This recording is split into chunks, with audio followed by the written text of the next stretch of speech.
This sounds like something straight out of a science fiction movie, but scientists have found a way to grow miniature human brains. In today's Odyssey, we will discuss the very thing that's taking neuroscience to the next level: organoid brains. Let's delve into what they are. These 3D brain structures work similarly to human brains, but they aren't exact replicas since they lack blood vessels, immune cells, and connection to organs. But even if their functionality is limited, they have the ability to generate brainwaves and even show signs of learning and memory, as well as plasticity and good degree of self-organization. These characteristics make them valuable for medical research.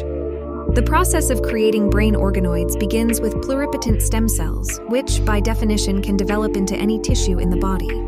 Scientists can make these stem cells from skin or blood cells and then expose them to a chemical process called dual CMAD inhibition, which influences them to differentiate and form into various types of neurons and brain cells that mimic different brain regions like the cortex, hippocampus, amygdala, and more.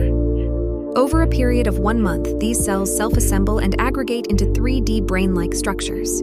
They are principally grown in 4 categories: hippocampo, which lives 100 days, thalamus, which lives 300, cerebral for 270, and the dorsal ventral forebrain for 595. These are comparatively long periods for test subjects to be studied. One paramount application of the organoid is in the study of neurological disorders. For example, scientists developed brain organoids preloaded with disease. In one study, organoids with a rare genetic disorder that affects brain development called Rett syndrome had abnormal neural activity compared to regular organoids, but were then able to be clinically treated with an experimental drug called pifithrin alpha. If this were done using a primate, it would have been difficult to obtain research approval and possibly taken an additional 36 months for the research conclusion. Although this offers hope for potential therapies and fast-tracked approval for new drugs, the prospect of growing these brain-like structures should raise ethical concerns. What if these mini-brains become more than just lab models? What if they develop consciousness or start to feel pain? For example, some organoids, without any instruction or design from the lab, grew their own eye-like structures that sense light, called optic cubs.